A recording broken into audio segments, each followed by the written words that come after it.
একটা ফুটবল বিশ্বকাপকে খেলাকে কেন্দ্র করে হিসাব লাগাও। কারো যদি বিবেক থাকে তুমি অনলাইনে সার্চ করে দেখো এখানে মদের আড্ডা চলবে কি পরিমাণ, অনলাইনে জুয়া খেলা হবে কি পরিমাণ, এবং জিনা ব্যভিচার নারীর অসৎ অবাধ মেলামেশা হবে কি পরিমাণ। তুমি খবর নাও, তুমি খবর নাও। কাতার বিশ্বকাপে একটি অন্যতম বিতর্কের বিষয় ছিল, কাতার সরকার বিশ্বকাপের সময় ঘোষণা দিছিল মদের বোতল স্টেডিয়ামে খোলাভাবে খাওয়া যাবে না। এটা নিয়ে গোটা ইউরোপ প্রতিবাদ করছিল।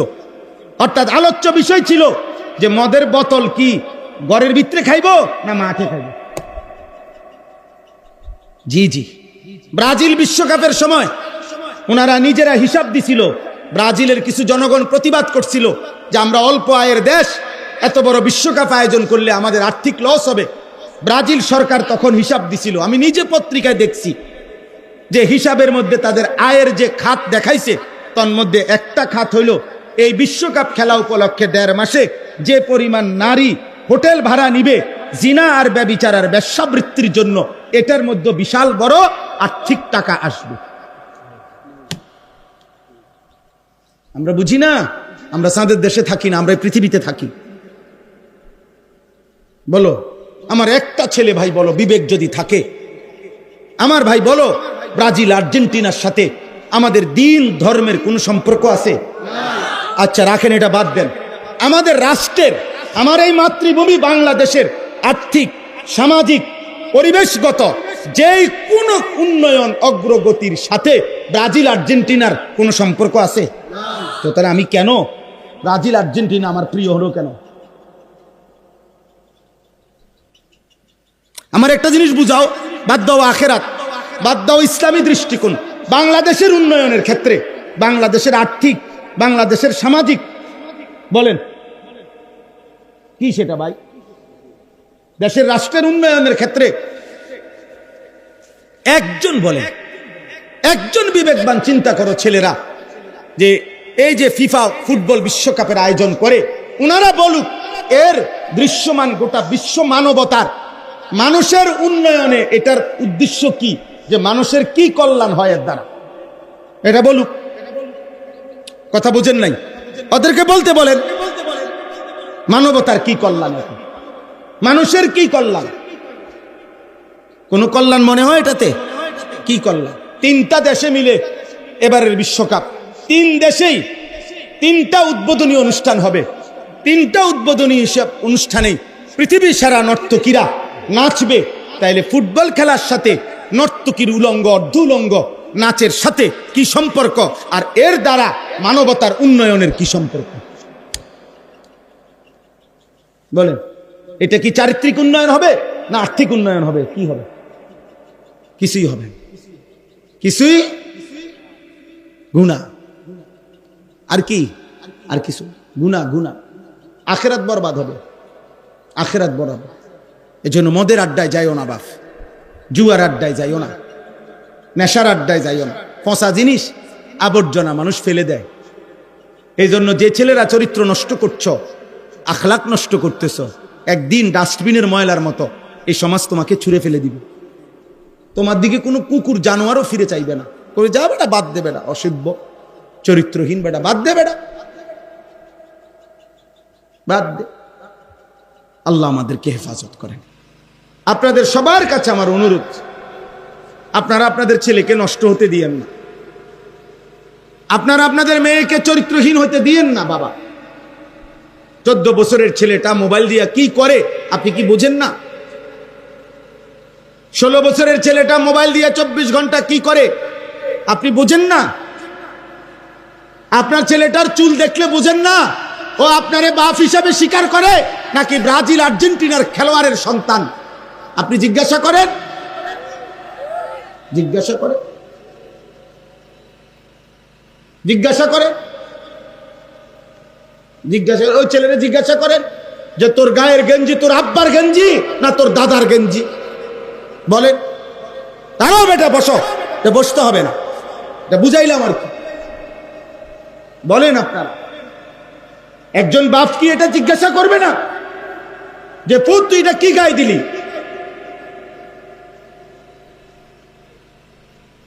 একজন মা জিজ্ঞেস করবে না? আহা, আফসোসের বিষয়, দুর্ভাগ্য। সবাই মনে করছে ভাত মাছ চাল ডাল, খানা দানা, পেশাব পায়খানা, ঘুম, খালাস, খাও দাও, ঘুম যাও, পায়খানা করো, পেশাব করো, দুনিয়া ভোগ করো, একদিন সিত্তিয়া মরে যাইবা, দু চারজনে দরাদরি করে কবরে হালাই থুই আসবে, গ্রামে মানুষ 200 গরুর গোশত দিয়ে ভাত খাওয়াই দিব, আব্বা বেহেশতে যাইব গা। মাশাআল্লাহ, গরুর গোশত রুফি দিয়া বেহেশত। হ্যাঁ হ্যাঁ, গরু বেহেশতে যাবে, গরুর কান্দে করে বেহেশতে চলে যাবে। এই হলো আমাদের বুঝ। আল্লাহ আমাদেরকে বিবেক দান করেন, আল্লাহ আমাদেরকে বুঝ দান করেন। তোমরা ছেলেরা বাবা ভাইবো, একজনই ভাবো, নষ্ট হলে তো নষ্টই হয়ে গেল, পচে গেলে, দুর্গন্ধ ছুটলে এই সমাজ ফেলে দিবে। পচা জিনিস মানুষ রাখে না, আবর্জনা, ময়লা, দুর্গন্ধ মানুষ রাখে না, ফেলে দেয় ডাস্টবিন। এজন্য চরিত্রহীন ছেলেরা নারী, ছবি, মদ, জুয়া, অশ্লীল দৃশ্য, এই অসভ্য বখাটে, একদিন মনে রাখবা এই সমাজ তোমার দিকে থুতু মারবে। এই সমাজ তোমাকে 2 পয়সার মূল্য দিবে না। বাঁচবা, খাইবা, জন্তু জানোয়ারও তো খায়, হাইওয়ান কুকুরও তো খায়।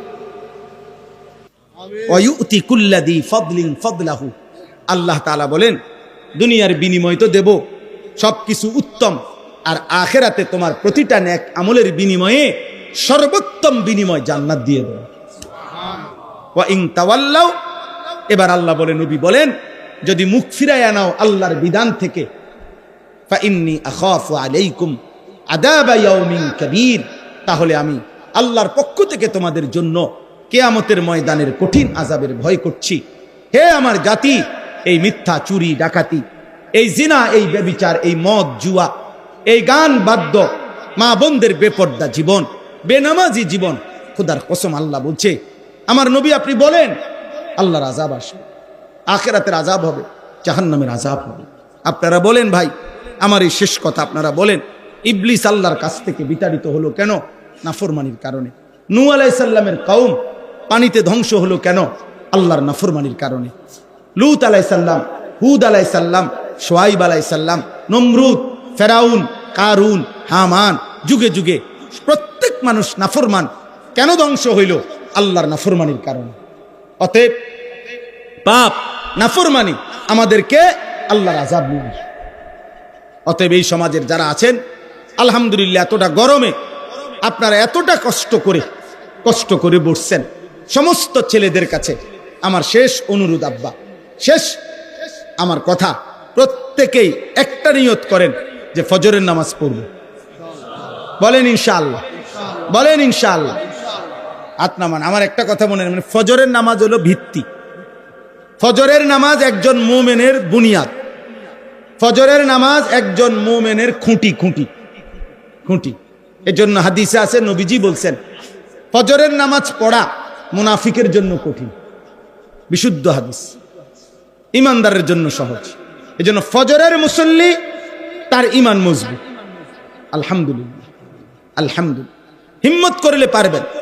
আপনার মোবাইলে অ্যালার্ম দেন, আপনি অ্যালার্মওয়ালা ঘড়ি কিনেন, আপনারা সবাই একজন আরেকজনকে ডাকেন, আল্লাহ বরকত দিবে, আল্লাহ তৌফিক দান করেন। গুনাহ ছাড়েন। এবং শুরুতে বলছি, আবারও মনে করিয়ে দিচ্ছি, নিজেদের স্ত্রী, ছেলে মেয়ের ঈমান, আমল, আখলাক, চরিত্রের নজর দেন। বাবারা মানুষের চর্চা করেন, মানুষের পরিচর্যা করেন, মানুষ বানান।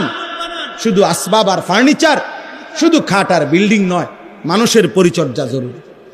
কার? মানুষ। মাদ্রাসা সেটা করে, মাদ্রাসা মানুষ বানায়, আখিরাত চিনায়, আল্লাহ চিনায়। যে যেমন আছে, বাপ ভুলে গেছে, মা ভুলে গেছে, ছেলে ছেলের মতো, মা মার মতো, বাবা বাবার মতো, মেয়ে মেয়ের মতো। এটা আজকের পৃথিবীতে, ইউরোপের সমাজ এমন। অবাধ স্বাধীনতা সবার জন্য দিতে গিয়ে ওনারা এমন সুন্দর স্লোগান বানাইছে যে সবার জন্য স্বাধীনতা, কিন্তু আসলে স্বাধীনতা মানে একেবারে নফসের চাহিদা, মনের খাহেসাত, অর্থাৎ যার যা মন চায় সে তাই করবে, কারো কোনো দায়িত্ব নাই কাউকে বাধা দিবে। বাধা দিলে রাষ্ট্রীয় আইন কানুন আছে, কিন্তু পারিবারিক বন্ধন, সামাজিক বন্ধন, এখানে কেউ কাউকে কোনো কিছুতে বাধাগ্রস্ত করতে পারবে না। ছেলে ছেলের মতো, মেয়ে মেয়ের মতো, বাবা বাবার মতো, মা মার মতো। আপনারা বিশ্বাস করেন, একজনও যদি বিবেকবান বুঝেন, তাহলে সমাজের চিত্র হলো প্রতিনিয়ত অত্যন্ত দূর থেকে স্লো পয়জন সূক্ষ্মভাবে আমাদের সমাজের বড় একটি ক্ষতিকর যে বিষয়টার কাজ চলতেছে, সেটা হলো পারিবারিক বন্ধন। পারিবারিক বন্ধন, পারিবারিক এই বন্ধনটা ছিন্ন ভিন্ন করার সুগভীর পরিকল্পিত ষড়যন্ত্র প্রতিনিয়ত চলছে। অর্থাৎ বাবা মা, ছেলে মেয়ে প্রত্যেকেই বাঁধনহারা, বাঁধনহারা।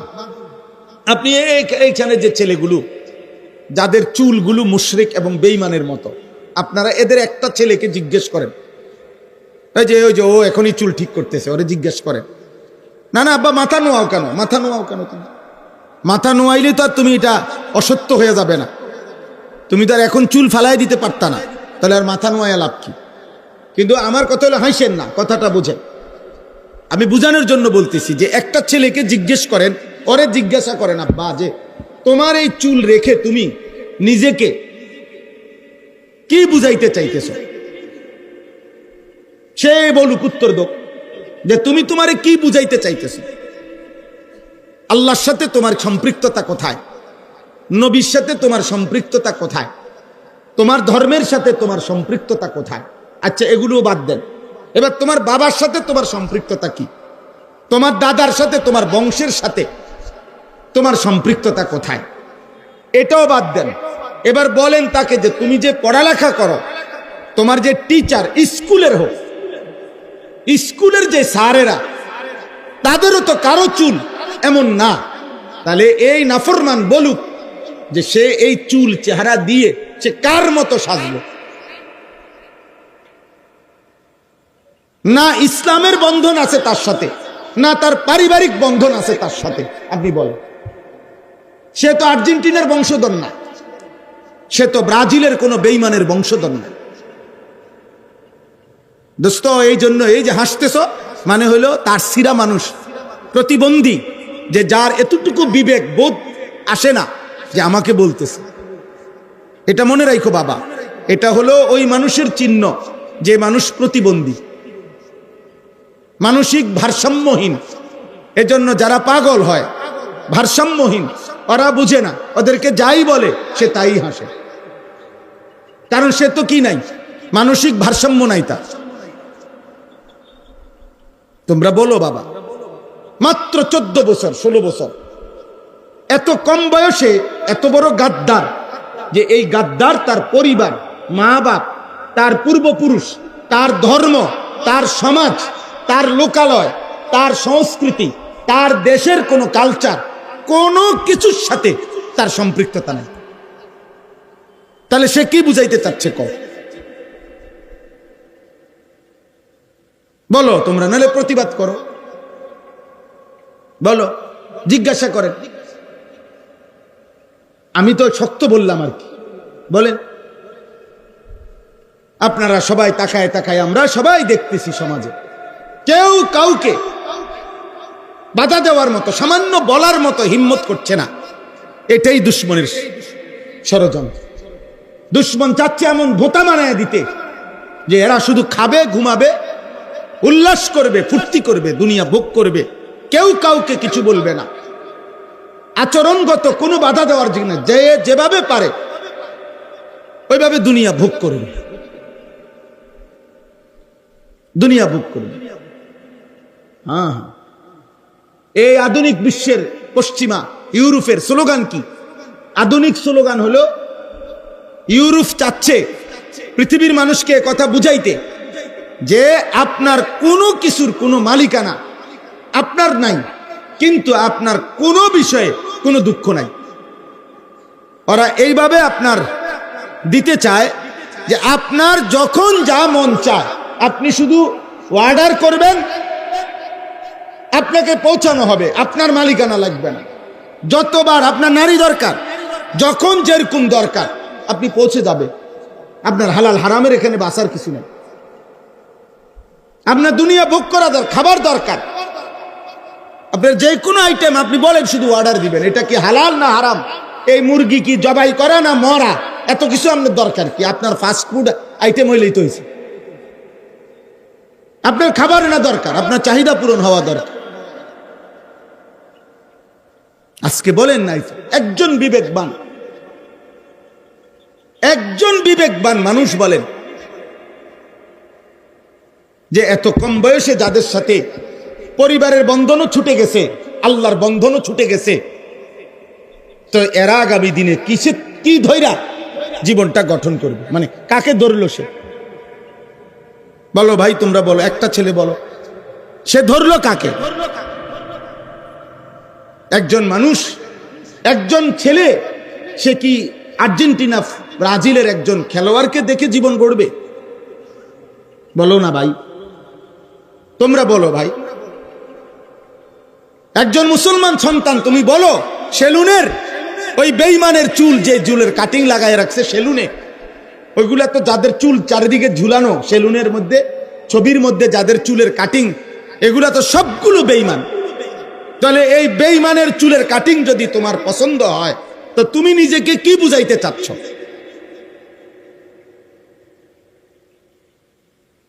আমার কথা ক্লিয়ার কও, যে তুমি কি বলতে চাচ্ছ? তুমি কি, তুমি নিজেকে কিসের উপরে গড়তে চাচ্ছ? বলেন, আপনারা বলেন। এই জন্য বললাম,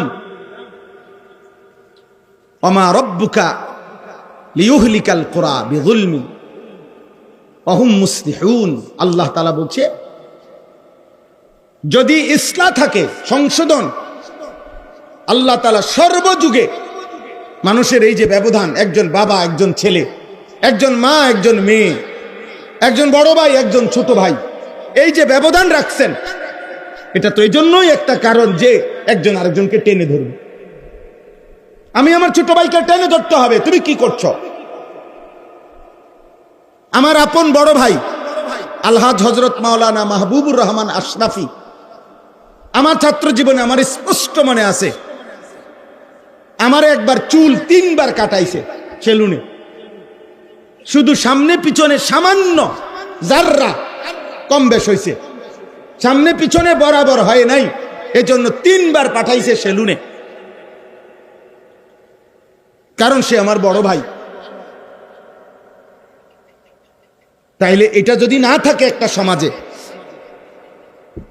আমার আব্বা, আমি জীবনে একবার রঙিন ফুলওয়ালা টুপি, 2-3টা ফুল ছিল টুপিতে, সাদা টুপিতে, একবারই জীবনে পড়ছিলাম। সর্বোচ্চ 2 ঘন্টার ব্যবধানে আমার মাকে বলে আমার আব্বা আমার মাথার থেকে এটা খোলায় ফেলছে। বলছে, না, আমি কোনোদিন সাদা টুপি ছাড়া পড়ি নাই, আমার ফুতেও যেন না পড়ে। আমি আমার আব্বার কথা মেনে নিছি। এই যে সংশোধন, এটা যদি সমাজে বন্ধ হয়ে যায়, খোদার কসম ওই জাতি টিকে না। ওই জাতি জঙ্গলি জানোয়ার, কুকুর বিড়াল হয়ে যাবে একদিন সমাজ। একদিন অসভ্যদের, একদিন এই সমাজ, আমরা সেই সমাজে ছেলেরা বাবা বসবাস করছো যে সমাজে 8 বছরের মেয়ের নিরাপত্তা নাই। তোমরা মনে করো না তোমরা সবাই সুখে আছো। হ্যাঁ হ্যাঁ, এই অসভ্যতা, এই অস্থিরতা, এই নারী দেখা, ছবি দেখা, মোবাইলের অস্থিরতা, এক এক ছেলে পেলের রাত্র দিন উলঙ্গ অশ্লীল ছবি দেখতে দেখতে এক এক ছেলের ভিতরটা কুত্তার মতো হয়ে রয়েছে, কুত্তার মতো, যে চাচ্ছে সামনে যা পাবে ছিঁড়া খাইয়া ফেলবে। কুত্তার মতো স্বভাব হয়ে আছে, শুধু পারতেছে না দুনিয়াটা ছিঁড়ালাই বসে, যদি সুযোগ পাইতো ছিঁড়ে ফেলতো সব। বুঝেন নাই কথা? এই জন্য বললাম সংশোধনের ধারা বন্ধ হয়ে গেলে, কোরআনে আছে আল্লাহ তাআলা বলছেন, বনি ইসরাইলের যুগে মুসা নবীর উম্মত, প্রথম সবাই নেককার ছিল। মুসা নবীর ইমানদার উম্মত যারা, ইমানদারদের কথা বলতেছি, বনি ইসরাইলের। কিছুদিন পরে যখন কিছু মানুষ পাপ করা শুরু করলো, বিভিন্ন পাপ, তো তাদের যারা নেককার, হাদিসে আছে তাদের মধ্যে যারা নেককার তারা তাদেরকে বাধা দিত। কিন্তু আরো কিছুদিন যাওয়ার পর যখন দেখতেছিল যে নাফরমানরা কোনোভাবেই পাপ ছাড়ে না, তখন নেককাররাও, নবীজি বলেন, তখন নেককাররাও ধীরে ধীরে তাদের সাথে মিশে গেল এবং তাদের সাথেই খাইতে লাগলো, পড়তে লাগলো, চলতে লাগলো, ফিরতে লাগলো, আর তাদেরকে নিষেধ করে না। কোরআনে সেই আয়াত আছে, কানু লা ইয়াতানাহাউনা আম মুনকারিন ফাআলুহু লাবিসা মা কানু ইয়ামালুন। আল্লাহ তাআলা বলেন, প্রতিনিয়ত গুনাহ করা সত্ত্বেও ওরা আর কাউকে নিষেধ করে না। আল্লাহ তাআলা বলেন, একদিন আমি আল্লাহ এই নেককার যারা অথচ বাধা দেয় না পাপীদেরকে, খোদার কসম আল্লাহ বলেন, একদিন আমি উভয় দলকেই আমার আযাব দিয়ে ধ্বংস করে দেব।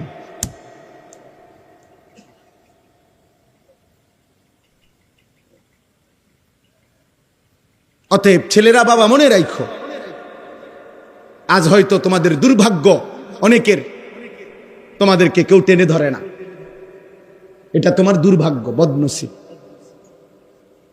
এটা বদনসিব। কোন ছেলের জীবনে, কোন মেয়ের জীবনে, কোন মানুষের জীবনে সবচেয়ে বড় লানত, অভিশাপ তার জীবনের, যে সে এমন একজন অভিভাবক পায় নাই যে তাকে আল্লাহ চিনাবে, যে তাকে ধরে ধরে গুনাহ থেকে ফিরাবে, যে তাকে মজবুত করে সে চাইবে।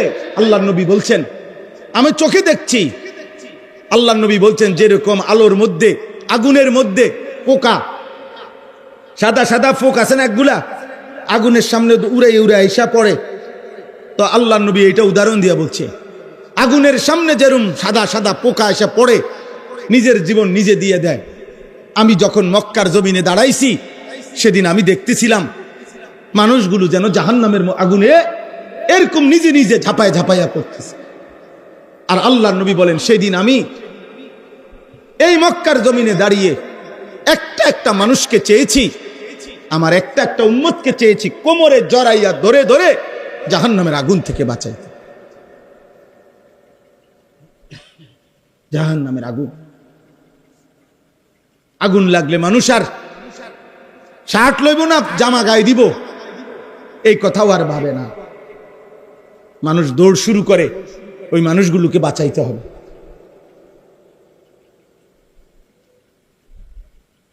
বাঁধ ভেঙে গেলে, বন্যার পানি চলে আসলে মানুষ আর জামার সাজগোজ চুল আশ্রমের কথা খেয়াল করে না, দৌড় শুরু করে ওই মানুষগুলোকে বাঁচাইতে। এই জন্য আমি আজকের এই মাহফিলে প্রথম কথা এটা বললাম, আমাদের যারা বাবা ভাই আছেন, যাদের বিবেক আছে, সবার বিবেক থাকে না, অসংখ্য মানুষকে আল্লাহ তাআলা বলছে বিবেকহীন। আল্লাহ কোরআনে বলছে, যেই অন্তর আল্লাহকে নিয়ে ভাবে না, যেই কান আল্লাহর কথা শুনে না, যেই চোখ আল্লাহর আয়াত দেখে না, খোদার কসম আল্লাহ তাকে বলছে এই মানুষগুলো শতভাগ জানোয়ার, এগুলো জানোয়ার। উলাইকা কাল আনআম, এই জানোয়ার বলছে আল্লাহ ওদেরকে। দিল যাদের আল্লাহর কথা ভাবে না, কান যাদের আল্লাহর কথা শুনে না, চোখ যাদের আল্লাহর বিধান আয়াত দেখে না, লাহুম কুলুবুল লা ইয়াফকাহুনা বিহা ওয়া লাহুম আযানুন লা ইয়াসমাউনা বিহা ওয়া লাহুম আ'য়ুনুন লা ইউবসিরুনা বিহা উলাইকা কাল আনআম। আল্লাহ বলেন, এদের দিল আছে, আমার কথা ভাবে না, এদের কান আছে, আমার কথা শুনে না, এদের চোখ আছে, আমার আয়াত দেখে না। উলাইকা কাল আনআম, এরা জানোয়ার। বাল হুম আদাল, আল্লাহ বলে অথবা তার চাইতে নিকৃষ্ট, অর্থাৎ জানোয়ারও না, কুত্তাও না, শূকরও না, এর চাইতে অদল। জানোয়ারও না, জানোয়ারের চাইতে নিকৃষ্ট। যেন আল্লাহর গোস্বা লাগছে, আর গোস্বা করে একবার কইছে জানোয়ার, আবার কইছে না না না, তুই জানোয়ারও না, তুই জানোয়ারের চাইতে নিকৃষ্ট, যা। নাউযুবিল্লাহ, নাউযুবিল্লাহ। উলাইকা হুমুল গাফিলুন। আল্লাহ তাআলা বলছে, কেন জানোয়ার? জানোয়ার হলো কেন? জানোয়ারের চাইতে নিকৃষ্ট হলো কেন? এবার আল্লাহ নিজেই বলছে, উলাইকা হুমুল গাফিলুন, কারণ তারা ছিল গাফেল। তারা গাফেল, তারা পারতো আল্লাহর বিধান মানতে, নামাজের ওয়াক্ত ছিল, পড়তে পারতো, গাফেল। হালাল খাইতে পারতো, সুযোগ ছিল, কেন হালাল খাইলো না? গাফেল। চোখ নামাইতে পারতো নারীর থেকে, কেন নামাইলো না? গাফেল, গাফেল। নামাজ পড়তে পারতো, সেজদা দিতে পারতো, কোমরে শরীরে যোগ্যতা ছিল, দিল না কেন? গাফেল। আল্লাহ তাআলা এই জন্য বলছেন। প্রিয় ভাই ছেলেরা, তোমাদেরকেও বলি, বাবা তোমরা মনে করো না তোমাদের বাপের আমলে তোমাদের হায়াত শেষ। আজকে আমি 4 সন্তানের বাবা, তো একদিন আমি ছিলাম আমার বাবার ছেলে, এখন আমিই বাবা, আমার 4 ছেলে মেয়ের বাবা। প্রতিদিন ফজরের নামাজের সময় আমি আমার 4টা ছেলে মেয়েকে উঠাই, আলহামদুলিল্লাহ।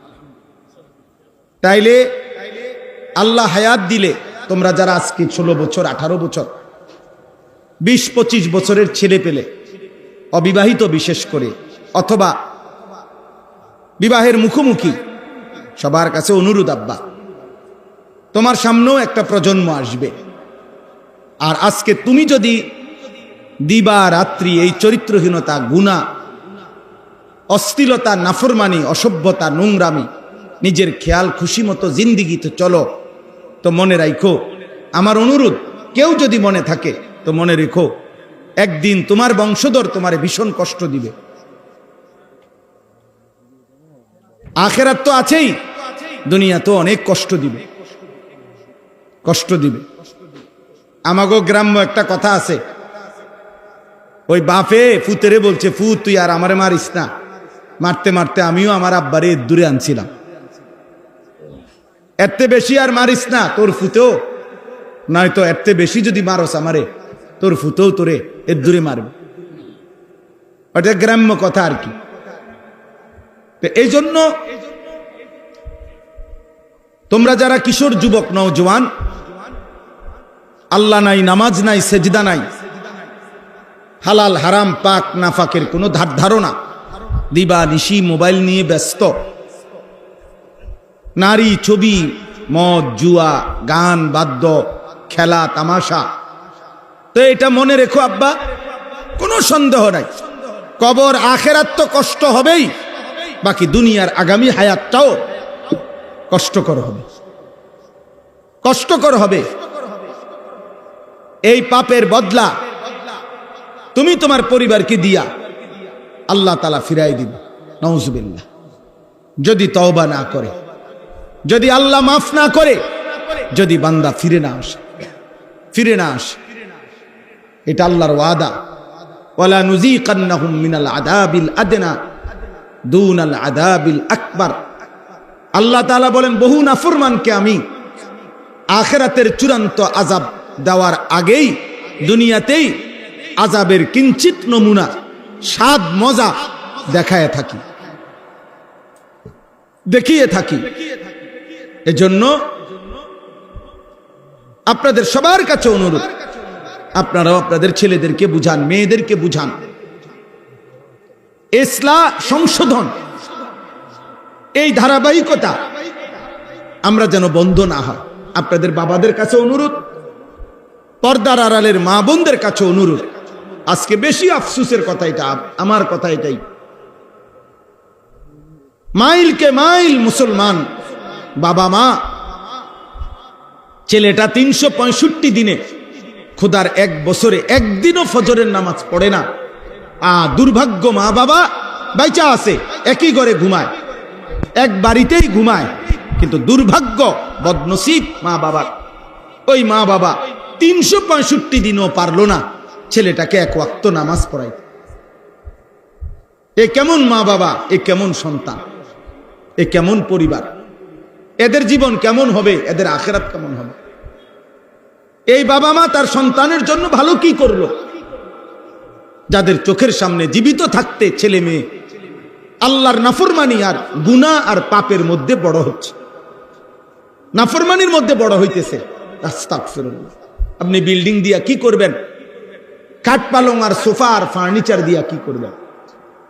2015 সালে আমার আব্বা ইন্তেকাল করছে, আজকে 2026 সাল। তাইলে 11 বছরের ব্যবধানে এখন আমাদের কাছে আমার বাবার আমলের ঘরের একটি ফার্নিচার, একটা নুনের বাটিও আমার আব্বার আমলের নাই।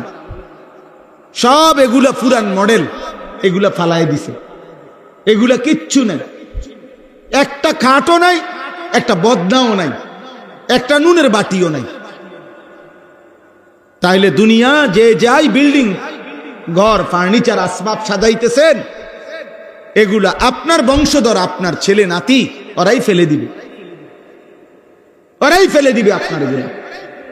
কিন্তু আপনি যদি ছেলেটাকে মেয়েটাকে দিন শিখাইতে পারতেন, আল্লাহ চিনাইতে পারতেন, জোর করে হলেও নামাজি বানাইতে পারতেন, আল্লাহর কোরআন শিখাইতে পারতেন, খোদার কসম, তাইলে দেখা যাইতো ওরা যতক্ষণ আল্লাহকে সেজদা দিত, নামাজ পড়তো, দিন শিখত, কবরে থাইকাও আপনার আমল নামার মধ্যে নেকি আসতো, সাদকায়ে জারিয়ার সওয়াব আসতো। আবার এই ছেলে তার ছেলেকে শিখাবে, তো আপনার নাতি এবার আল্লাহর কোরআন পড়বে, তো এবার তার থেকেও আপনার আমল নামায় সওয়াব আসবে। এই সওয়াব আর কোনোদিন বন্ধ হবে না। গতকালকে কুমিল্লা সন্ধু হোটেলের মালিক যিনি ইকবাল ভাই, রাত্রে আমি ওনার সাথে খানা খাইছি। তো উনি বিভিন্ন জায়গায় নদীতে খালে মাছ ফেলে, মাছের ফোনা সওয়াবের উদ্দেশ্যে ফ্রি মাছ ছাড়ে। তো উনি আমারে বলতেছে, হুজুর আমি এই জন্য মাছ ছাড়ি, ফোনা ছাড়ি, কয় যে একটা খালে একটা নদীতে যদি আমি ফোনা ফেলাই, যত বড় জাল দিয়েই টান দোক, দুইটা একটা ফোনা থাকবেই, মাছ থাকবেই, এইটা আবার ডিম দিবে, আবার বাচ্চা ফুটবে, আবার নতুন হবে, আমার আমল নামার মধ্যে আমি সওয়াব পাইতেই থাকবো। তো একটা মাছের ফোনা দিয়া উনার ফিকির শূন্য আমার খুব আশ্চর্য ভালো লাগছে, যে দেখছেন নি মাশাআল্লাহ। উনি চিন্তা করছে কি, যে হুজুর আমি যদি 1000 ফোনা ফেলাই, 1000 ফোনাই কেউ মাছ উড়াইতে পারতো না, একটা দুইটা থাকবেই, ডিম আবার ছাড়বে, আবার চলতেই থাকবে। তাহলে ঠিক এরকম একটা মাদ্রাসা একটা সন্তানকে দিন শিখাইলে, ও যতদিন আল্লাহর কোরআন পড়বে, নামাজ পড়বে, এবার ও যাদেরকে শিখাবে, এবার তারা যাদেরকে শিখাবে, এই সিলসিলা চলতেই থাকবে, আর ওই ব্যক্তির আমল নামায় নেকি আসতেই থাকবে, নেকি আসতেই থাকবে। কিন্তু খাট থাকবে না, সোফা থাকবে না, বিল্ডিংও থাকে না। আমার আব্বার যে বিল্ডিং এ থাকতেন আমাদেরকে নিয়ে, আমরা এখন ওটা কেউ থাকি না। 5 ভাই 3 বোন, 8 জন ভাই বোন কর্মের সুবিধার্থে, যার যার চাকরি, যার যার কর্মস্থলের সুবিধার্থে 8 জন 8 জায়গায় থাকে, 8 জায়গাতেই থাকি। তাহলে এটাই জীবন, এটাই জীবন। দুনিয়াবি যাই রেখে যাবেন, বিল্ডিং কিংবা দালান, এক ঘরে আমনে 4 ফুট বড় হয়েছিল, কিন্তু আমনের মরার পরে বা আমনে থাকতেই বুড়া বয়সে 4 ফুটের ভিন্ন করে দেওয়ান লাগে। কারণ 4 ফুট বউ লইয়া বাচ্চা লইয়া এত বড় সংসার একসাথে থাকা কষ্টকর, আর কুলাইতে না। তাহলে দুনিয়া যাই রেখে যাবেন তা থাকবে না, আপনার বংশধরের কাছেই থাকবে না। কিন্তু আপনার সন্তানকে দিন শিখাইলে, আল্লাহ চিনাইলে, সংশোধন করিলে, আখলাক চরিত্র খেয়াল করিলে, ওর যেই নেক আমলগুলো হবে, এই নেক আমলগুলোর বরকতে আপনিও সদকায়ে জারিয়ার সওয়াব পাইতে থাকবেন। আলহামদুলিল্লাহ, আলহামদুলিল্লাহ, আলহামদুলিল্লাহ। আমরা 5 ভাই, আমার আম্মা স্কুলে, প্রাইমারি স্কুলে ক্লাস 4 পর্যন্ত পড়ছে, শুধু এর দূরে। মা আমার ক্লাস 5-এ যখন উঠছে, মায়ের বিয়ে হয়ে গেছে, এর দূরে মার পড়ালেখা। কিন্তু ওই যে ছোটবেলায় মক্তবে পড়ছে, আল্লাহ চিনছে, নামাজ চিনছে। আমাদের 5 ভাই আলহামদুলিল্লাহ, মা আজীবন কষ্ট করছে, তো 5 ভাই আলেমে দিন হয়েছে, 5 ভাই আলেম হয়েছে। তো আজকে 75 বছর আমার মার বয়স এখন, আমার আম্মা জীবিত আছে, আব্বা নাই। তো আমার আম্মাকে এখন আমার ছোট ভাই গতকাল বুধবারে, বুধ বৃহস্পতি শুক্রবার 3 দিনের জন্য তাবলিগে, দাওয়াত তাবলিগে মাস্তুরাত সহ মারে আল্লাহ রাস্তায় নিয়ে গেছে। আজকে আমি মার সাথে দেখা করে আসছি। তাহলে একদিন মা সন্তানকে দিন শিখানোর জন্য আল্লাহর পথে বের করে দিছে, আজকে 75 বছর বয়সে সন্তান আবার তার মাকে আল্লাহর রাস্তায় দ্বীনের জন্য বের করছে। তো আমি এটা বুঝাইতে চাইলাম, এটাই বাস্তবতা। আমাদের সবচেয়ে বড় প্রয়োজন আমাদের নিজেদের এবং স্ত্রী সন্তানদের আখিরাত। দিন, আমরা মুসলমান, আমরা যদি ভুলেও যাই তবু আমরা মুসলমান, আমরা যদি খেয়ালও না করি আমরা মুসলমান। অতএব আমাদের সবার কাছে অনুরোধ, আপনারা কষ্ট করে মাশাআল্লাহ অনেক গরমের মধ্যে সবরের সাথে বসছেন। আপনাদের কাছে আমার প্রথম বক্তব্য এটা, আমি এই আয়াতগুলোর তর্জমা শুনাইতেছি আপনাদের কাছে, কিন্তু আপনারা দয়া করে যে কয়জন অভিভাবক আছেন আপনাদের সবার কাছে আমার অনুরোধ, আপনারা আপনাদের ছেলেকে নষ্ট হতে দিয়েন না, আপনারা আপনাদের মেয়েকে চরিত্রহীন হতে দিয়েন না। বাবা, 14 বছরের ছেলেটা মোবাইল দিয়া কি করে আপনি কি বুঝেন না? 16 বছরের ছেলেটা মোবাইল দিয়া 24 ঘন্টা কি করে আপনি বুঝেন না? আপনার ছেলেটার চুল দেখলে বুঝেন না ও আপনারে বাপ হিসাবে স্বীকার করে নাকি ব্রাজিল আর্জেন্টিনার খেলোয়াড়ের সন্তান? আপনি জিজ্ঞাসা করেন, জিজ্ঞাসা করেন, জিজ্ঞাসা করেন, জিজ্ঞাসা ওই ছেলেরা জিজ্ঞাসা করেন যে তোর গায়ের গেঞ্জি তোর আব্বার গেঞ্জি না তোর দাদার গেঞ্জি? বলেন। তারাও বেটা বসো, বসতে হবে না, এটা বুঝাইলাম আর কি। বলেন আপনারা, একজন বাপ কি এটা জিজ্ঞাসা করবে না যে পুত তুই এটা কি গায়ে দিলি?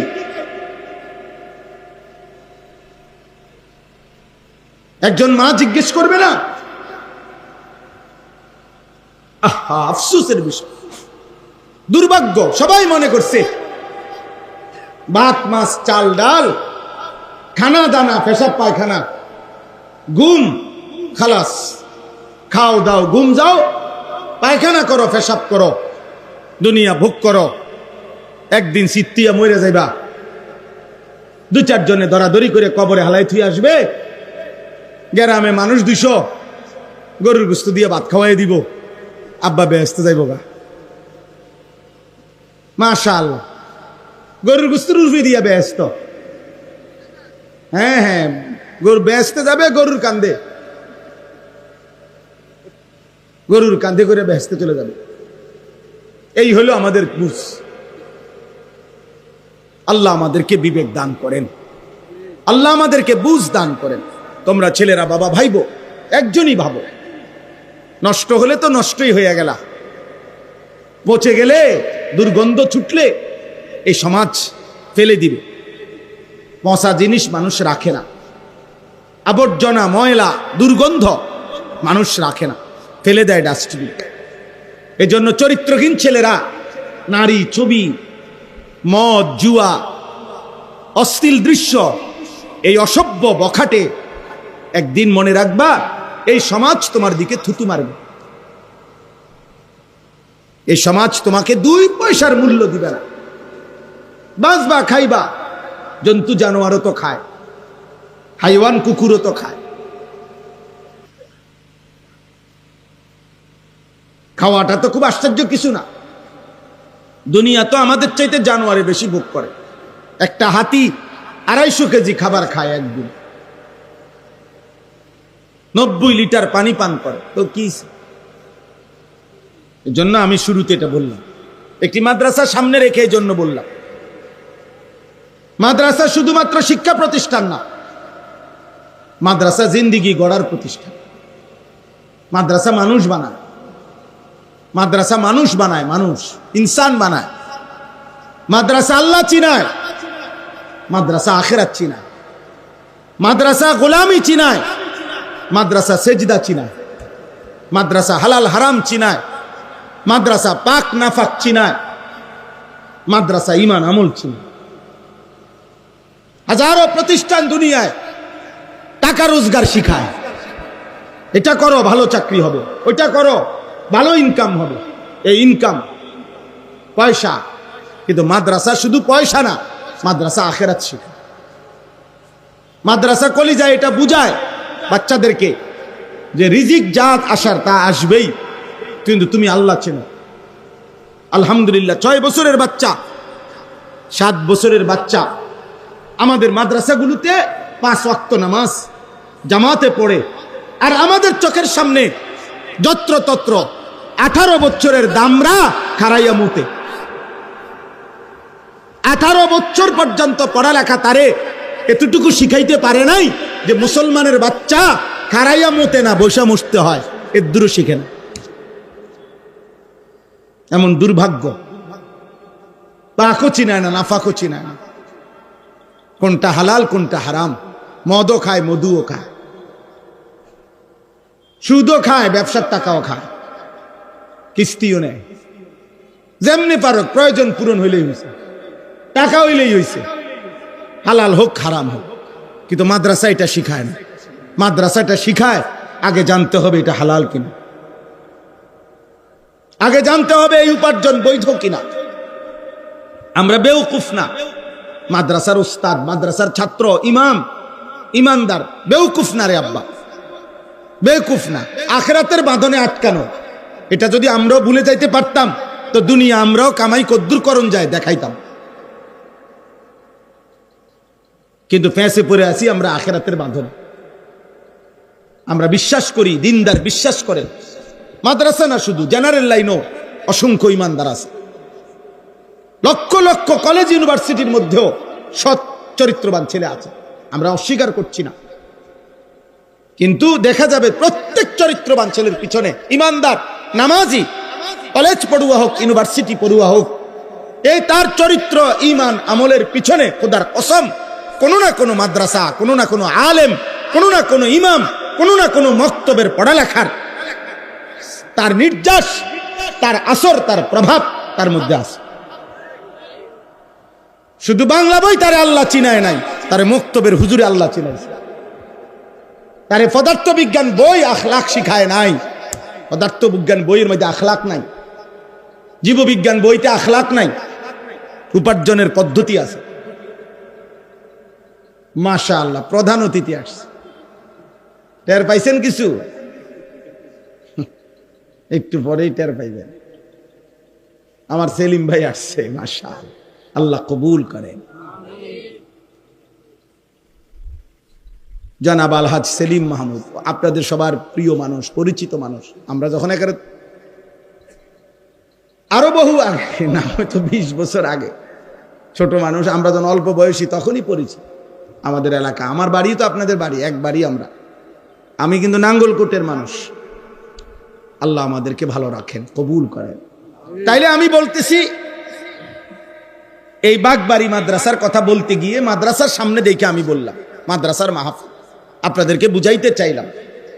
দয়া করে প্রত্যেকেই বুঝেন, প্রত্যেকটা ছেলে বুঝো। আব্বা তুমি স্কুলে পড়ো মানা নাই, কলেজে পড়ো মানা নাই রে আব্বা, কিন্তু বেঈমান তোমার ঘরে বুঝাই দিছে।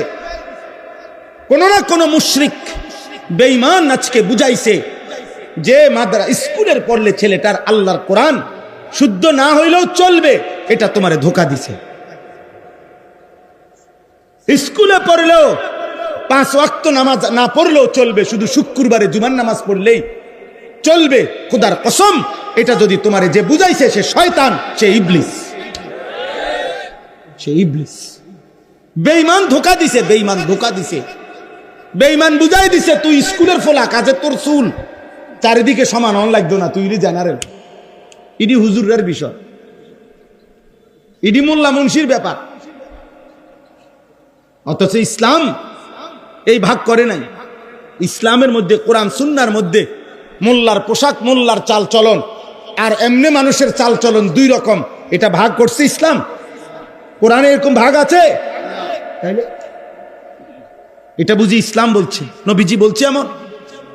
যে হুজুর হইলে দাড়ি থাকতে হবে, হুজুর না হইলে থাকতে হবে না, হুজুর হইলে টুপি মাথায় দিতে হবে, অন্য হইলেও পড়তে হবে না, হুজুর হইলে সব ব্যাপারে হালাল খাইতে হবে, অন্য কেউ হইলে সব কিছু হালাল খাইতে হবে না, হুজুর হইলে 5 ওয়াক্ত নামাজ পড়তে হবে, কিন্তু অন্য লোক হইলে শুধু শুক্রবারে নামাজ পড়লে চলবে।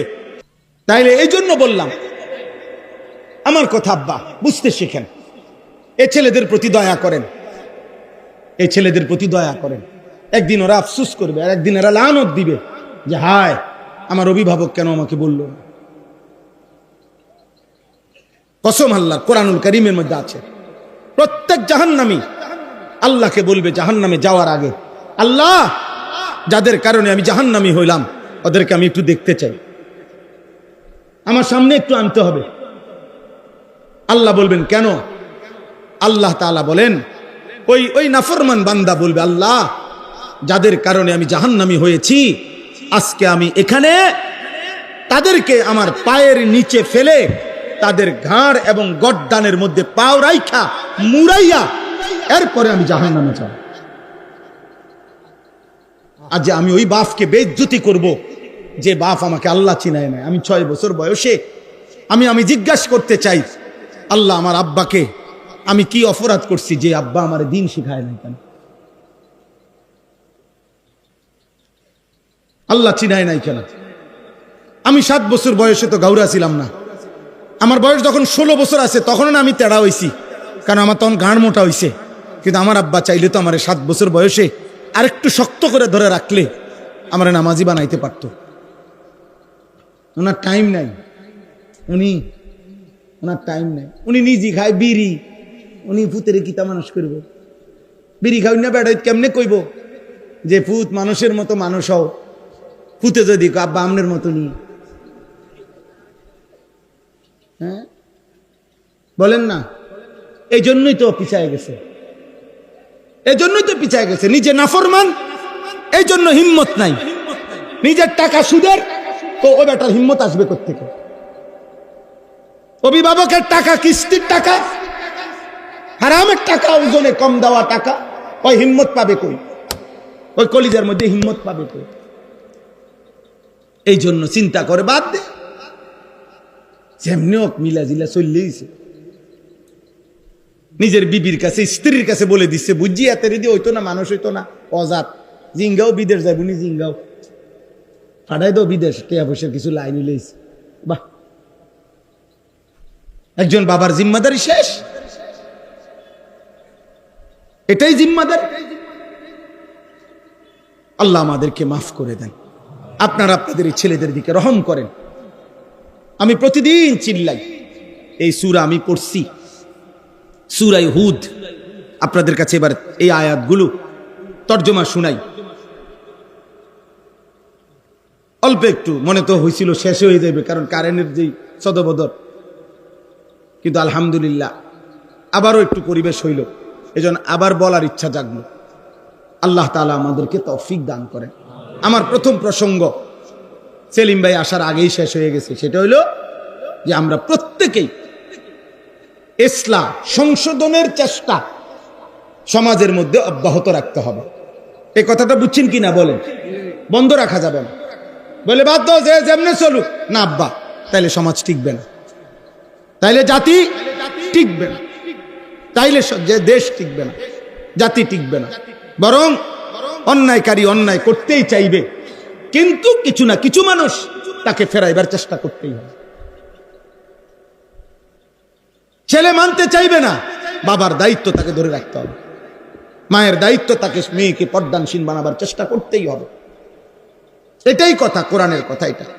কু আনফুসাকুম ওয়া আহলিকুম নারা, নিজেকে জাহান্নাম থেকে বাঁচাও, পরিবারের সদস্যদেরকে জাহান্নাম থেকে বাঁচাও। ওয়া'মুর আহলাকা বিসসালাহ ওয়াসতাবির আলাইহা, আল্লাহ বলছে পরিবারের সদস্যদেরকে নামাজের আদেশ করো, নিজেও নামাজের উপরে মজবুত থাকো। ইব্রাহিম আলাইহিস সালাম আল্লাহর কাছে দোয়া করছে, রব্বি জাআলনি মুকিমাস সালাহ ওয়া মিন যুররিয়াতি রব্বানা ওয়া তাকাব্বাল দুআ, আল্লাহ আপনি আমাকে পূর্ণ নামাজি বানান, আমার সন্তানদেরকেও নামাজি বানান। ওয়া মিন যুররিয়াতি, ইব্রাহিম আলাইহিস সালাম যেদিন হাজেরা এবং ইসমাইলকে কাবার পাশে মরুভূমিতে একা রেখে আসছিল, যেদিন আল্লাহর হুকুমে, একজন মহিলা মাত্র আর একটা কোলের বাচ্চা, এই আশেপাশে 1000 মাইলের ভিতরেও তখন আর একটা মানুষ নাই, একটা গাছ নাই, এক ঢোক পানি নাই, এক লোকমা খাবার নাই, বেঁচে থাকার কোনো উপকরণ চারিদিকে নাই। গল্প বলা আর কল্পনা করে দেখেন বাস্তবতা কত কঠিন।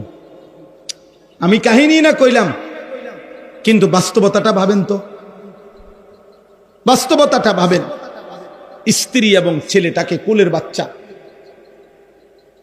এইভাবে রেখে গেছে, কিন্তু এই কোরআনে আছে খোদার কসম, এই অবস্থায় রাইখা ইব্রাহিম আলাইহিস সালাম যখন স্ত্রী এবং উনার ছেলে ইসমাইলকে, হাজেরাকে এবং ইসমাইলকে একাকী আল্লাহর ঘরের কাছে মক্কা নগরীতে একা রেখে গেছেন, যেদিন কেউ নাই, কেউ নাই, গাছ নাই, পানি নাই, খাদ্য নাই, মানুষ নাই, কোরআনে আছে সেদিন ইব্রাহিম আলাইহিস সালাম প্রথম আল্লাহর কাছে এক পাশে সরে গিয়ে এই স্ত্রী এবং ছেলের জন্য প্রথম যেই দোয়াটা করছেন, খোদার কসম কোরআনে আছে, ইব্রাহিম বলছে রব্বানা লিয়ুকিমুস সালাহ, আল্লাহ আমার স্ত্রী সন্তান যেন মৃত্যু পর্যন্ত নামাজ আদায় করে।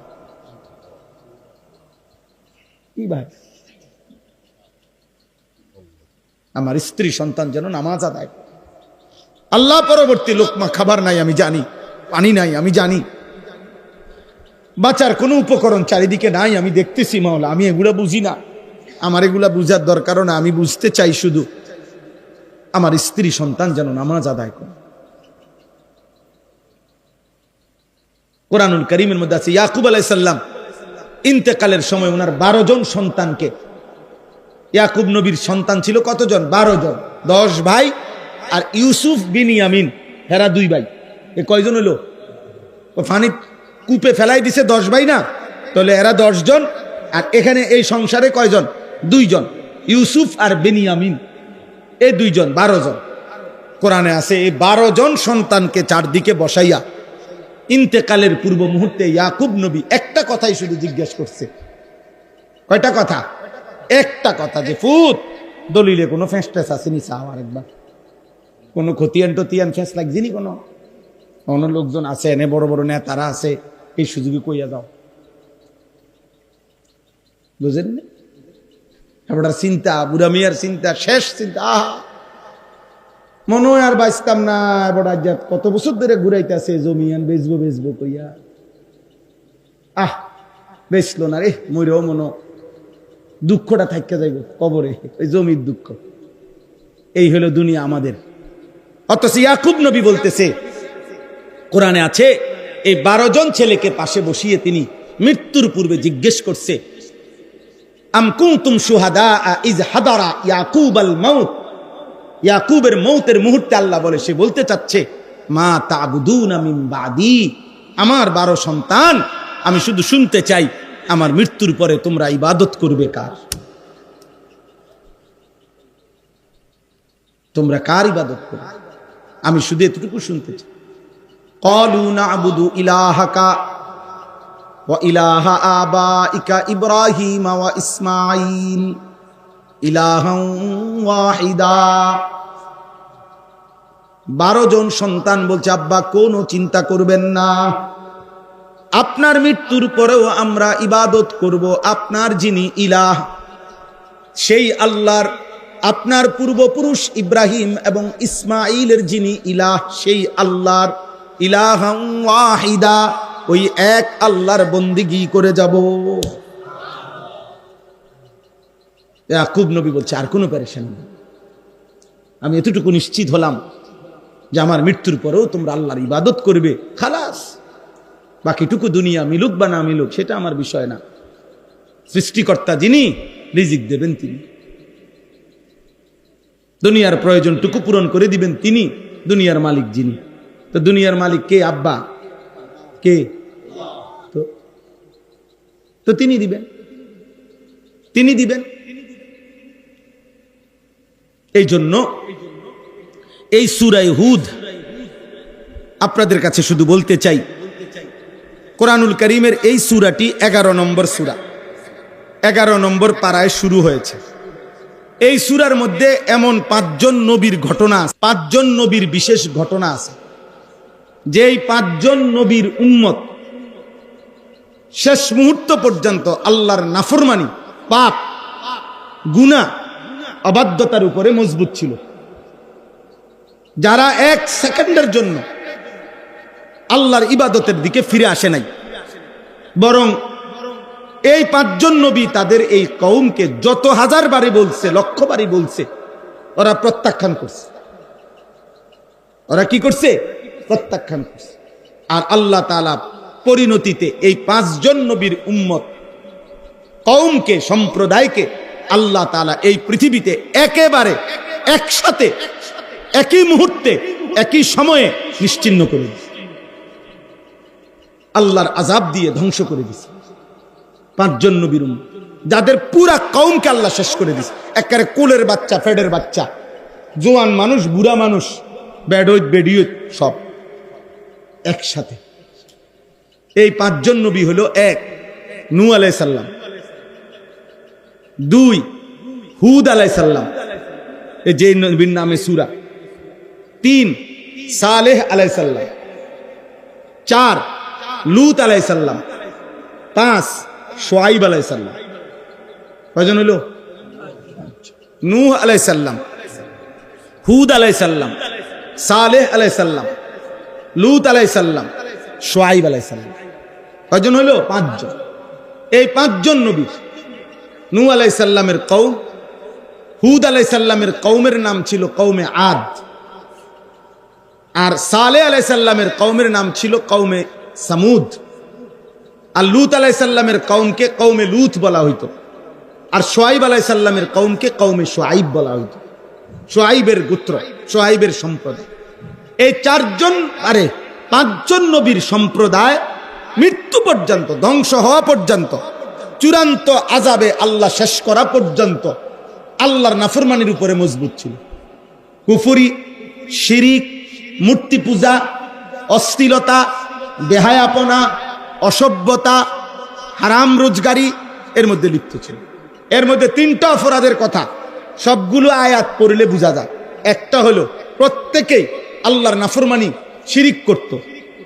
2 নাম্বার, প্রত্যেকের মধ্যেই নারীর সাথে এবং লজ্জাস্থানের গুনাহ, পাপ সম্পৃক্ত ছিল। প্রত্যেকের সাথেই উপার্জনের মধ্যে হারাম রোজগারের মানসিকতা ছিল। বুঝছেন না? এই 3টা পাপ কমন ছিল। আর শিরিক করত, হারাম রোজগার করত, আর লজ্জাস্থানের চাহিদা পূরণ করতে গিয়ে হারাম কাজ করত। জিনা, ব্যভিচার, সমকামিতা, পুরুষে পুরুষে অবৈধ কর্ম, নারীর সাথে অবৈধ কর্ম, ইত্যাদি ইত্যাদি। আল্লাহ তাআলা এই 5টি জাতিকে, এই অপরাধগুলোর বিস্তারিত বর্ণনা এখানে আছে, আল্লাহ তাআলা ধ্বংস করে দিছে। এর মধ্যে নূহ আলাইহিস সালামের জাতিকে তুফান দিয়া শেষ করে দিছে। হুদ আলাইহিস সালামের জাতিকে একটানা 7 রাত 8 দিন ঝড় তুফান দিয়া টানা 1 সপ্তাহ তুফান দিছে, ঝড় তুফান দিয়া শেষ করে দিছে। সালেহ আলাইহিস সালামের কওমকে ফেরেশতা আইসা বিকট চিৎকার দিয়া, একটা চিৎকার দিছে ফেরেশতা, সবগুলো মানুষ কান ফাইটটা উল্টায় মরে গেছে, ছোট বড় সব। লূত আলাইহিস সালামের কওম 7 তবক জমিনের নিচের মাটি আসমানের কাছে নিয়া ফেরেশতা উল্টানি দিছে, আসার দিছে, উপরে পাথরের বৃষ্টি বর্ষণ করে আল্লাহ তাআলা ওদের কওম, পুরো এলাকা ধ্বংস করে সাগর বানায় দিয়েছে। আর 5 নাম্বার, শুআয়ব আলাইহিস সালামের কওমকে আল্লাহ তাআলা ওই তৃতীয় সালেহ আলাইহিস সালামের কওমের মতো ফেরেশতার বিকট চিৎকার দিয়ে ফাআখাযাতহুমুস সাইহা, ফেরেশতার বিকট চিৎকার দিয়ে ধ্বংস করে দিয়েছে। এখন আসেন, এই 5টি জাতির আযাবের বর্ণনা, নবীর চেষ্টা, আর ওদের বাড়াবাড়ি, মানে ওদের নাফরমানির বাড়াবাড়ি, এই 3টা কথা। 1 নাম্বার হলো নবীদের দাওয়াত, 2 নাম্বার কওমের সীমা লঙ্ঘন, 3 নাম্বার হলো আল্লাহর আযাব। কথা বুঝছেননি? একসাথে বলতেছি আর কি। নবীরা সর্বোচ্চ কলিজার সবটুকু দিয়া চোখের পানি ফেলে দাওয়াত দিছে। ওরা সর্বোচ্চ গাট্টারামি বিরোধিতা করে গেছে, আর আল্লাহর চূড়ান্ত আযাব একবারে সমান করে দিছে, সমান করে দিছে। এই পাঁচটি নবীর কওমের আযাবের ঘটনা, দাওয়াতের ঘটনা, তাদের প্রত্যাখ্যানের ঘটনা পুরা কোরআনের বহু সূরার মধ্যে বর্ণনা আছে, কিন্তু সবচেয়ে বেশি বিস্তারিত বিশদ বর্ণনা পুরা ঘটনা এই সূরার মধ্যে আছে। কোন সূরা? সূরা হুদ। আমার বলার উদ্দেশ্য আছে, আমি বলতেছি এখন। তাহলে এই সূরার মধ্যে যে সমস্ত কওমের উপরে আল্লাহ আযাব দিবেন ওদের বিস্তারিত ঘটনা সবচেয়ে বিস্তারিত এই সূরাতে। কোন সূরা বলেন? আবার বলেন। সূরা হুদ। এই সূরা হুদের মধ্যে আযাবের কারণও বলছে, কি কি পাপ করত তারা, এগুলো এখানে আছে। নবীরা কি কি বলছে এগুলো আছে, এবং আল্লাহর আযাব কি কি আসছে এটা আছে। এই সূরা যখন নাজিল হয়েছে নবীজির উপরে, তার কিছুদিন পর, এই সূরা নাজিলের কিছুদিন পর সর্বপ্রথম আমাদের নবী সাল্লাল্লাহু আলাইহি সাল্লামের পবিত্র দাড়ি মোবারকে 2টা বা 3টা চুল দাড়ির সাদা হয়ে গেছে। এই সর্বপ্রথম আবু বকর সিদ্দিক রাদিয়াল্লাহু তাআলা আনহু তিনি নবীজিকে তাকাইয়া নবীজির চেহারা মোবারকের দিকে এরকম তাকিয়ে বললেন, ইয়া রাসূলুল্লাহ কাদ শিবিতা, হে আল্লাহর নবী আপনি দেখি বুড়ো হয়ে যাচ্ছেন, আপনার চুল, দাড়ির চুল তো 3টা সাদা হয়ে গেছে, 2-3টা। প্রিয় ভাই, এই কথাটা বলার জন্য আল্লাহর নবী চোখের পানি ফেলে দিছে, আর আবু বকর সিদ্দিককে বলছে, আবু বকর খোদার কসম শাইয়াবাতনি হুদ।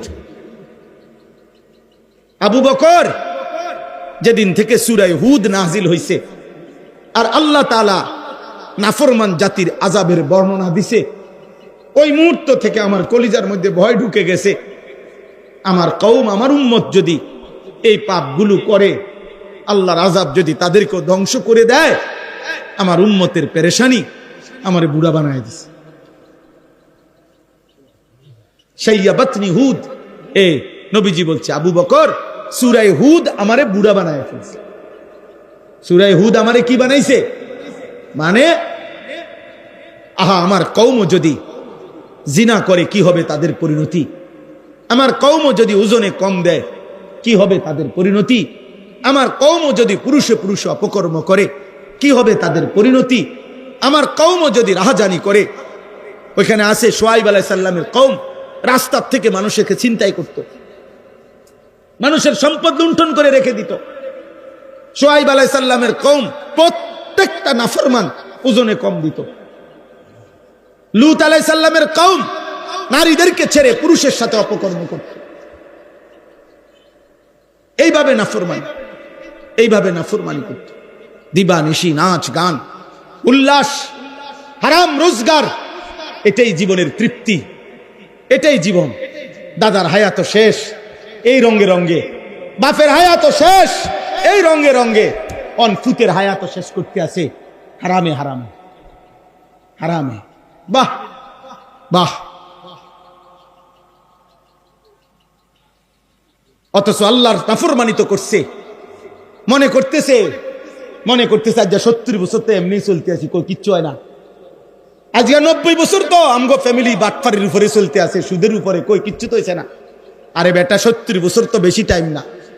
950 বছর যেই জাতিকে আল্লাহ নাফরমানির সুযোগ দিছে এরপরে ধ্বংস করছে, তো 950 বছর হয়ে গেছিল। নূহ আলাইহিস সালামের কওমকে ধ্বংস করছে কত বছর পরে?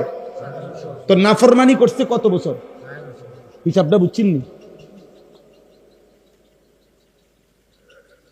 তাহলে 70 বছরও যদি নাফরমানি করে সুখে থাকো, যদি মনে করো কই অসুবিধা তো হয় নাই, না না না, অসুবিধা হওয়ার সময় তো অনেক বাকি আছে। 90 বছর পরে, 100 বছর পরেও তো বেশি দিন না। কারণ আল্লাহ তো 950 বছরও নাফরমান জাতিকে দুনিয়া ভোগ করতে দিছে, কিন্তু 950 বছর পরে হইলেও তো আল্লাহ কি করে দিছে?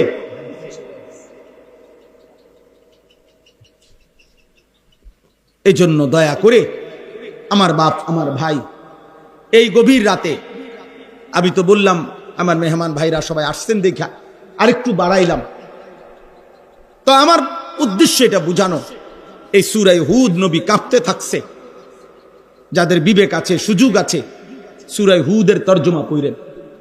তাফসিরে তাওজিহুল কোরআন বাংলা অনুবাদ আছে 3 খণ্ডে, খুব সুন্দর বই কিতাব কোরআনের তাফসির। বর্তমান বাংলাদেশে বাংলা ভাষায় কোরআনুল কারীমের বাংলা অনুবাদ সবচেয়ে সুন্দর এই কিতাব তাফসিরে তাওজিহুল কোরআন। অনলাইনে সার্চ করলেও আপনি পাবেন, এই তো 1300-1400 টাকা হবে দাম। কিনে নিলে তর্জমা পড়লে অনুবাদ পড়লে কলিজা ঠান্ডা হয়ে যাবে, হৃদয়ে ভাবনা আসে যে নবীজির চুল বুড়া হয়ে গেছে, চুল পাকা ধরে গেছে আযাবের ভয়ে। কিসের আযাব? কওম নিজের উম্মতের আযাবের ভয়ে। আমার আব্বা, অতএব আমি আপনাদের কাছে এটাই বলতে চাই। এবার তর্জমাটুকু শুনেন।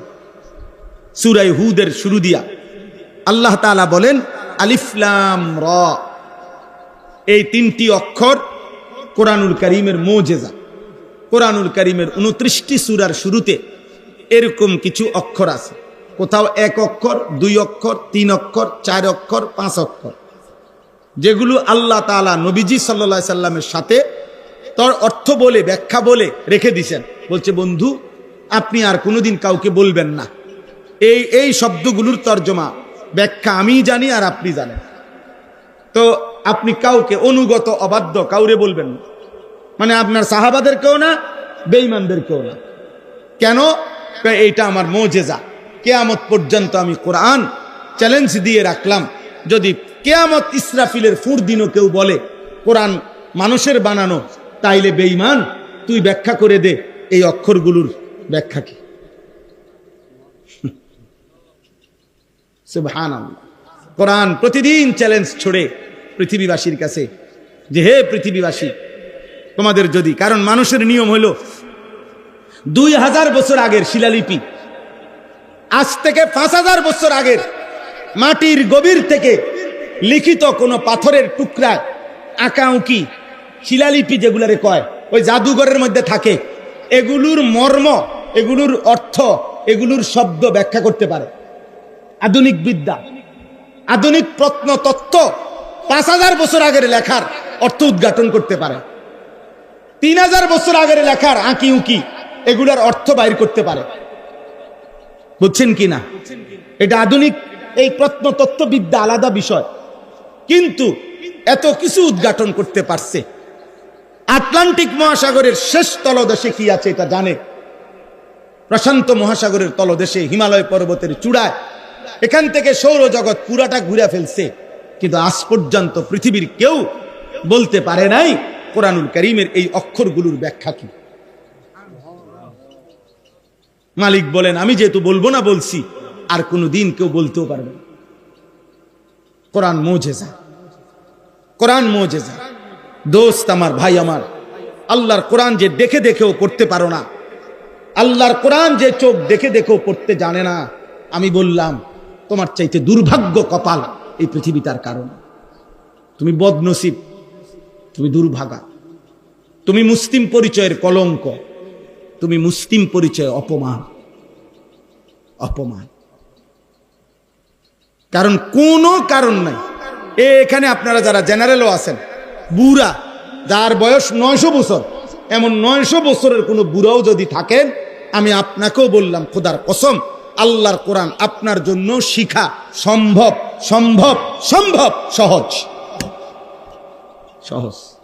একেবারে বলে আমার বয়স 900 বছর, কোরআন সবার জন্য সহজ, এটা আল্লাহর ওয়াদা। কাজেই কোরআন শরীফ শুদ্ধ পড়তে পারে না, এটা অক্ষমতা কোনো কারণ হবে না। এজন্য হাসরের ময়দানে কোনো মুসলমান যারা আল্লাহর কোরআন শুদ্ধ পড়তে পারে না, খোদার কসম তারা কোনো অজুহাত দেখাইতে পারবে না।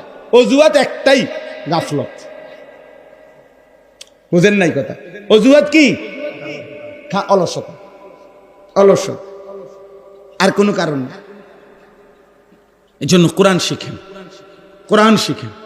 মালিকের দেওয়া চোখ, আল্লাহর দেওয়া চোখে আল্লাহর কালামই দেখলেন না, এই চোখ না থাকলেই তো ভালো ছিল। এমন চোখের দরকার কি ছিল? দুনিয়া কামাই করার জন্য না, দুনিয়া তো চোখ ছাড়াও কামাই করান যায়। অন্ধ মানুষও তো বিয়া করে, অন্ধ মানুষেরও তো বিল্ডিং আছে। অন্ধ মানুষও তো মাশাআল্লাহ ভাত তরকারি খায়, খায় না? দুনিয়া অন্ধ লোকে ভোগ করে না? তাহলে চোখ ছাড়াও তো দুনিয়া ভোগ করা যায়। বোবা মানুষও তো দুনিয়া ভোগ করে, বধির কানে শোনে না এমন মানুষও তো দুনিয়া ভোগ করে। তাহলে শুধু দুনিয়া ভোগ করার জন্য তো চোখ না হলেও চলত। হ্যাঁ হ্যাঁ, আফসোসের বিষয়, আফসোস, দুর্ভাগ্য। বুড়া মিয়ারে যতবারই কইবেন আমনে চাচা আল্লাহ দোহাই আধা ঘন্টা বসেন মসজিদে, কদ্দুর কোরআন শরীফ পড়েন না, ও ইতান কইয়ার হইতো না, ওনার এই বয়স নাই, কিন্তু মাশাআল্লাহ বিড়িখানার বয়স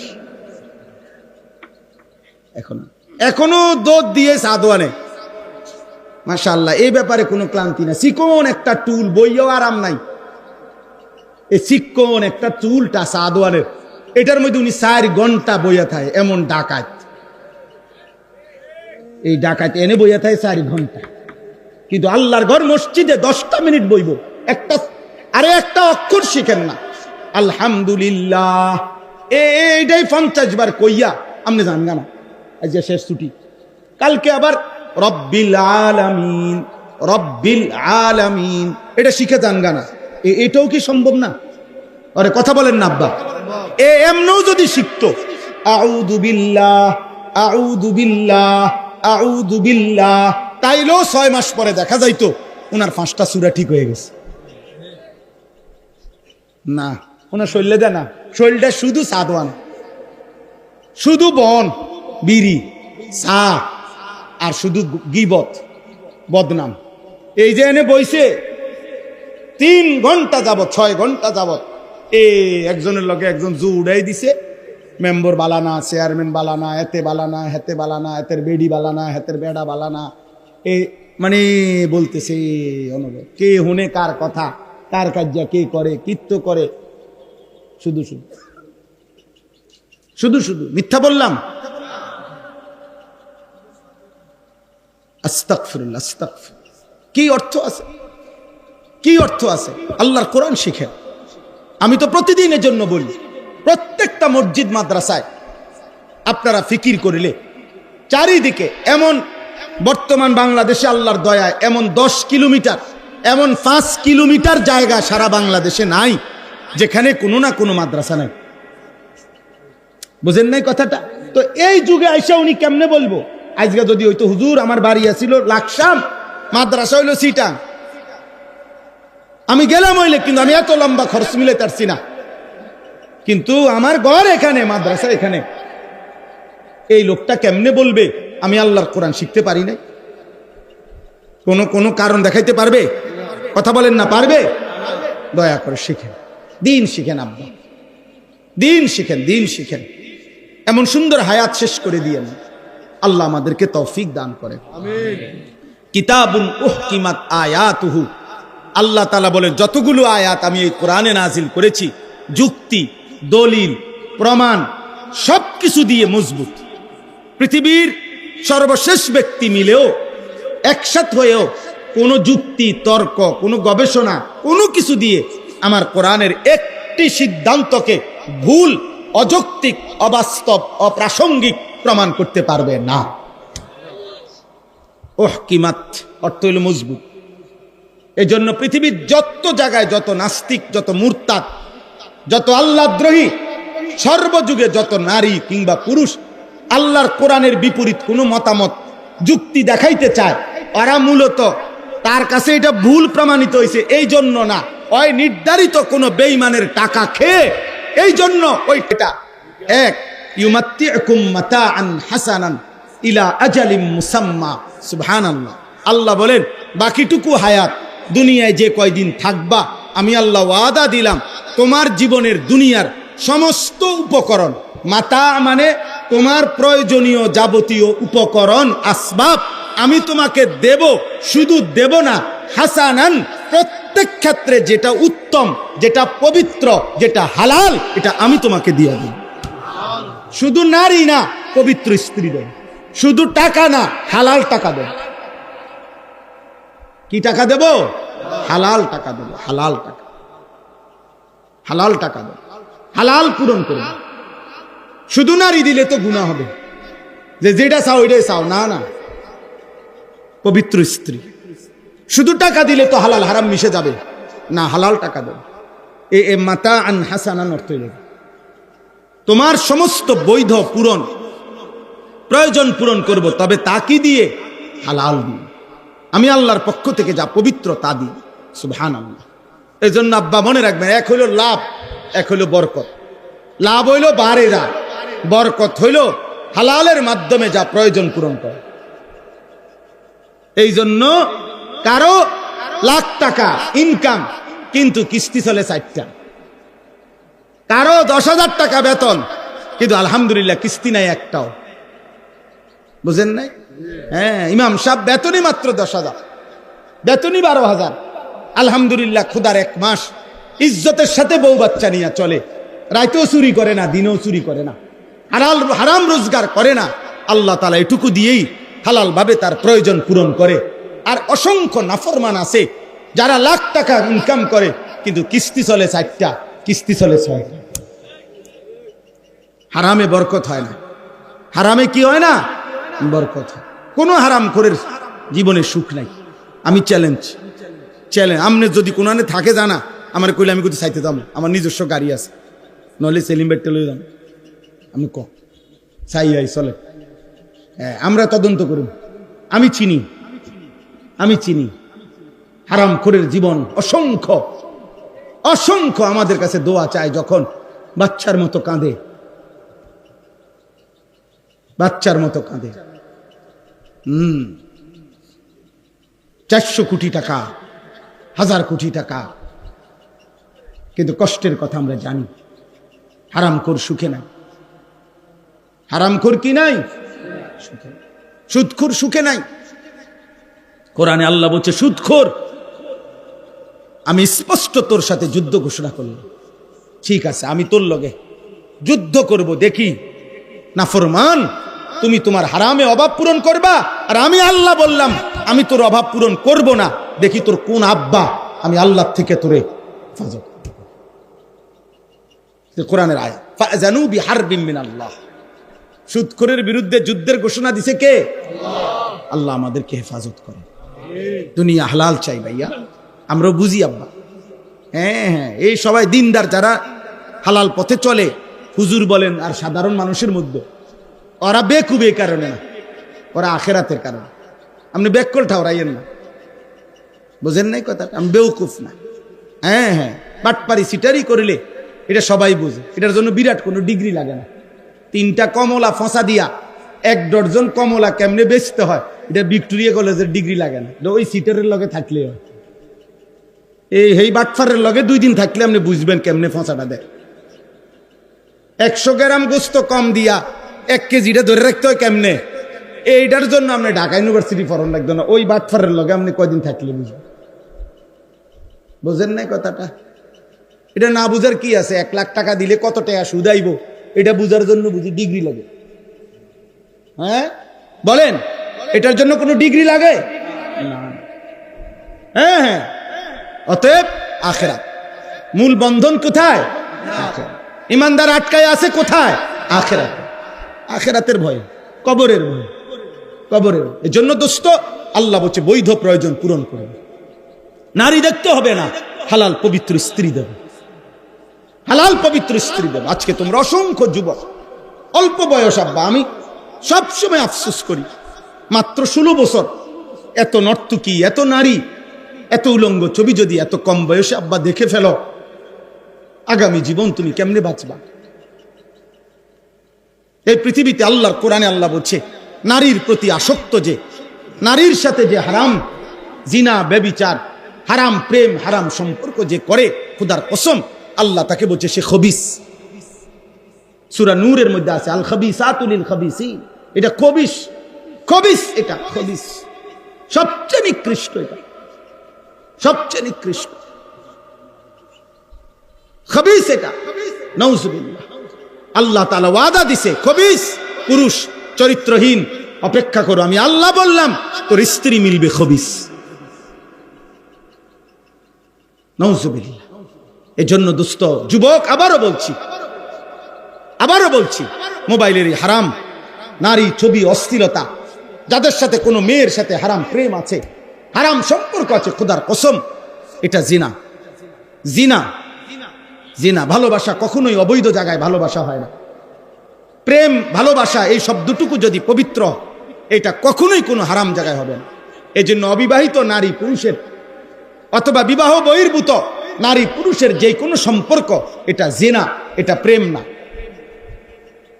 এটা কি না, ভালোবাসা না। নাউজুবিল্লাহ, নাউজুবিল্লাহ। এজন্য গুনাহ ছাড়ো, গুনাহ। একটা একটা ছেলেকে বলি, অসংখ্য ছেলে, তোমরা আব্বা গুনাহ ছাড়ো, মদের আড্ডা ছাড়ো, জুয়ার আড্ডা ছাড়ো, নারীর আড্ডা ছাড়ো, নারীর আড্ডা ছাড়ো। একজন মদখোর, গাঁজাখোর, ফুট্টাখোর, বাবাখোর, ইয়াবাখোর, ডালখোর ও শতভাগ হারামখোর। কি হারামখোর? খোদার কসম, আল্লাহর কোরআন ধরে বলি, নবীজি বলছে কোন নেশাখোর যখন নেশা করে, মদ, নেশা, পেন্সি, গাঁজা, ইয়াবা, ট্যাবলেট, এই জাতীয় যে কোনো জিনিস যখন নেশাখোর নেশা পান করে, নেশা রেডি করে, শুরু করে, আল্লাহর কসম, আল্লাহর কসম, নবীজি বলছে আল্লাহ তাআলা তার কলিজার থেকে ঈমান খুল্লা বাইর করে ফেলে। রব্বে কাবার কসম। আল্লাহ তখন বলে, এই নেশাখোর এদিকে, আমার ঈমানটা আমারে দিয়া যা, যা বেঈমান এবার যা। 2 নম্বর হলো জিনাখোর। হাদিসে নবীজি বলছে যে নারীর সাথে যে হারাম কাজ করে, খোদার কসম নবী বলছে আল্লাহ তাআলা এর পূর্ব মুহূর্তে তার ঈমান খুলে ফেলে, তার কলিজা থেকে ঈমান টেনে বের করে ফেলে। এই বেঈমান এদিকে, আমার ঈমান আমারে দিয়া যা, যা এবার বেঈমান যা, নারীর সাথে তোর যেটা মন সেটা কর, যা। মান জানা ওয়া শারিবাল খামরা নাযা আল্লাহু মিন কলবিহিল ঈমান কামা ইয়াখলাউল ইনসানু আল কামিসা মিন রাসিহি। আল্লাহ আমাদেরকে মাফ করে দেন। আমার সন্তান চেহারা দেখে বোঝা যায় অসংখ্য ছেলে নামাজ পড়ো না। আহা, এই চেহারা কেমনে বানাইলা? এই চুল চেহারা বেঈমান মুশরিকদের অনুসরণ। কি ফায়দা আব্বা, কি ফায়দা?